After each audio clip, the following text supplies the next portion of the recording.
نبی پاک صلی اللہ علیہ وسلم پہاڑ پہ بیٹھ کے پڑھتے تھے رات کو، تو وہاں نا ابو سفیان بھی آ گئے سنتے سنتے، کیونکہ انہوں نے پابندی لگائی ہوئی تھی کہ کوئی بھی بندہ وہاں نہ جائے، سوشل بائیکاٹ معاذ اللہ کیا ہوا تھا، کوئی نہ ادھر جائے، تو سنتے سنتے ابو سفیان آ گئے۔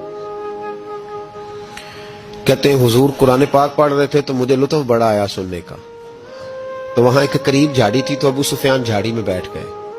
ساری رات نبی پاک نے قرآن پاک پڑھا اور ساری رات انہوں نے سنا۔ ہمیں اتنا ذائقہ بات سن کے بھی تو آنا چاہیے نا۔ کہتے ہیں اب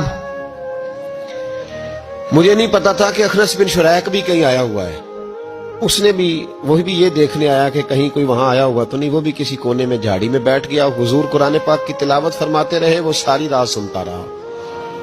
ادھر سے کہیں ابو جال بھی آ گیا، پتھر دل تھا، پر میرے مصطفیٰ قرآن پڑھتے تھے تو کان اس کے بھی کھڑے ہو جایا کرتے تھے۔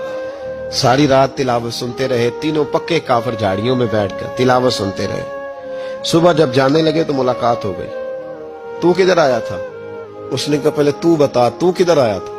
میں تو آیا تھا دیکھوں کوئی آیا تو نہیں، میں تو کدھر؟ اس نے کہا میں بھی یہی دیکھنے آیا تھا کہ یہاں کوئی آتا جاتا تو نہیں۔ ابو جال زیادہ شاطر تھا، کہنے لگا خبردار کل کوئی نہ آئے، آج تو آ گئے کل نہ ہونا۔ اللہ اکبر۔ لیکن جہاں دل لگا ہوتا ہے نا وہاں دل کھینچا چلا جاتا ہے، دل جہاں لگ جاتا ہے نا وہاں دل کھینچا چلا جاتا ہے۔ یہ دل کا بھی اپنا ایک معاملہ ہے نا۔ اب لگ گیا تھا قرآن پاک کی تلاوت سے۔ کہتے ہیں رات کو اپنی چارپائی پہ لیٹے، درد اگرچہ جان کو ذل ہے، میں کیا کروں میرا دل ہے، غمیش کا اگر نہ ہوتا تو غم روزگار ہوتا، اور وہ مزہ آتش نے کہا تھا، وہ مزہ دیا ہے تڑپ نے کہ میری آرزو ہے یا رب میرے دونوں پہلوؤں میں دل بے قرار ہوتا۔ کہتے ہیں کہ اگلی شام پھر آئی، وہی کیفیت، وہی انداز، وہی شوق، چارپائی پہ لیٹے پر کانوں میں وہ آواز رس گھولے، لیٹا نہ گیا، اٹھے پہنچے، لیکن آج جگہ بدل کے بیٹھ گئے تینوں۔ صبح ساری رات سنتے رہے محبوب کی تلاوت، صبح اٹھے تو پھر چوک میں ملاقات ہو گئی۔ تو کدھر آیا تھا؟ تو کدھر؟ ابھی بات ہونے۔ ابو جال ذرا زیادہ شاطر تھا، کہنے لگا میں تو تم دونوں کا خیال کرنے آیا تھا، کہیں تم دونوں تو نہیں آئے، یہ دیکھنے کے لیے آیا تھا۔ اللہ اکبر۔ 3 دن مسلسل آتے رہے اور میرے مصطفیٰ کریم کا ساری رات قرآن پاک سنتے رہے۔ اب اخنس بن شریک کہتے ہیں کہ میں پورا قریب آ گیا، میرا دل کہتا تھا کہ یہ سچے ہیں۔